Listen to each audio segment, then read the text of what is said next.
বহু বছর যাবৎ অনেকেই জেল খেটেছেন, বিরোধী অনেক নেতা নির্যাতিত হয়েছেন, কিন্তু তখন আর নিজের জীবনের মায়া তারা করে নাই।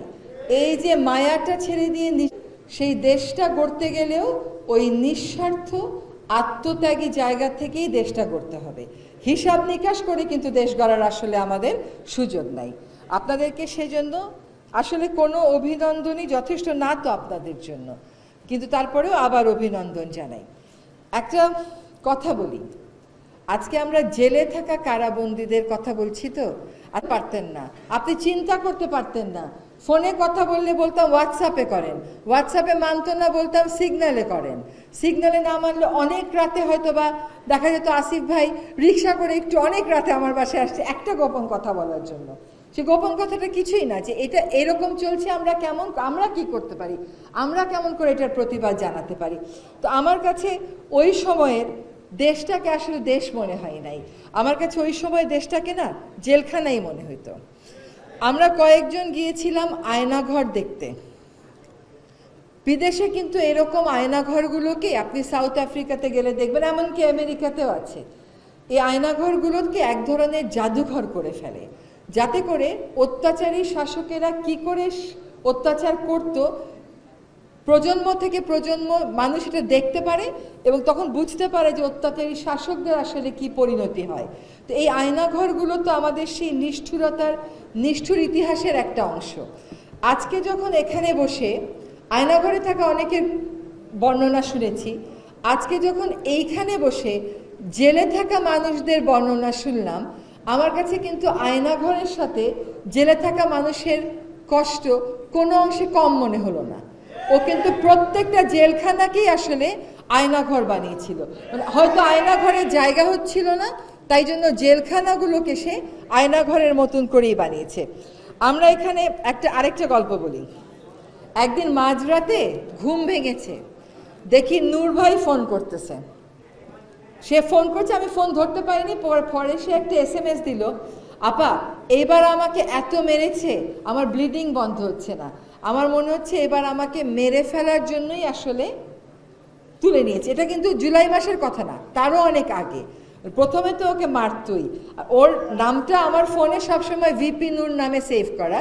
আমার মনে হয় ও মন্ত্রী MP হলেও ওর সবাই ভিপি নূর নামেই চিনবে, কারণ সেখানে সে আসলে একটা প্রতিবাদ সে যে করেছিল ওই সময় তার সেই কোটা আন্দোলনে, এবং পরবর্তী সময়ে তাকে কিন্তু কখনো মারের মুখে বা নির্যাতনের মুখে আমরা চুপ করে যেতে দেখি নাই। আমার মনে হয় যে এটাও অনেক মানুষকে সাহায্য করেছে, অনেক মানুষকে প্রেরণা জুগিয়েছে। একটা কথা বলি, আপনারা জেল নিয়ে অনেক কথা বললেন, এটা আমরাও মাঝে মাঝে বলি যে জেলখানাটা আমাদের স্বার্থেও তো সংস্কার হওয়া দরকার। পুরোটা আর আমি ভেঙে বললাম না, কিন্তু দেখেন জেলখানায় কারা যায় বলেন, জেলখানায় কারা যাবে? জেলখানায় যাবে চোর, জেলখানায় যাবে অর্থ পাচারকারী, জেলখানায় যাবে খুনি, জেলখানায় যাবে অপরাধী। আমাদের জেলখানায় কারা গেল বলেন? শিক্ষার্থীরা। আমাদের জেলখানায় কারা গেল বলেন? বিরোধী দলের নেতারা। আমাদের জেলখানায় গেলেন একজন সাধারণ রিক্সা চালক। রাষ্ট্রযন্ত্রের কুটিলতার সাথে তার কোনো সম্পর্ক নাই, ক্ষমতার ভাগাভাগির সাথে তার কোনো সম্পর্ক নাই, সেরকম মানুষেরা জেলখানায় গেল। ক্ষমতা সেখানে এতই প্রিয় হয়ে উঠেছিল, এতই একটা ছাড়া যাবে নার মতন বিষয় হয়েছিল। এখন আমরা খুবই একটা বলতে পারেন আগ্নেয়গিরির মধ্যে এসে দায়িত্ব গ্রহণ করেছি। একটা সিস্টেমে বোতাম টিপলে সিস্টেম একভাবে কাজ করে, আমাদের তো কোনো বোতাম নাই, আমাদের তো কোনো মানে আমরা যে একটা কিছু সিস্টেমে কাজ করব, there is no system, it's something completely broken হইলেও চলতো, it's something totally demoralized। সেখান থেকে যখন আমাদের যাত্রা শুরু করতে হয়, তখন আপনাদের প্রত্যাশার সাথে আমাদের গতিটা হয়তো কম হয়, কিন্তু এটুকুন বিশ্বাস রাখবেন যে সদিচ্ছার আসলে কোনো ধরনের কোনো ঘাটতি নেই। আজকের এই আয়োজনটা একটা অসাধারণ আয়োজন। আসলে এই এত কষ্টের কথা, আসলে যারা জেলে ছিলেন তাদের তালিকা যেমন হওয়া দরকার, তাদের কষ্টগুলোর বর্ণনাও তেমন থাকা দরকার। তো এই বর্ণনাগুলো আপনারা, আমি মনে করি, আমি জানি না, মুক্তিযোদ্ধা মন্ত্রণালয়কে হয়তো বলা যেতে পারে যে আপনারা প্রত্যেকে আপনাদের বর্ণনাগুলো লিখে ফেলেন, লিখে মুক্তিযোদ্ধা মন্ত্রণালয়কে যদি দিয়ে দেন, তারা হয়তো এটাকে বা মুক্তিযুদ্ধ জাদুঘরেও যদি আমাদের জুলাই জাদুঘরের যে উদ্বোধনটা হবে সেখানেও কিন্তু এটা আমরা লিপিবদ্ধ করে রাখতে পারি। আমাদের জেলে চোর ডাকাতেরা থাকে না, তারা থাকে বাইরে।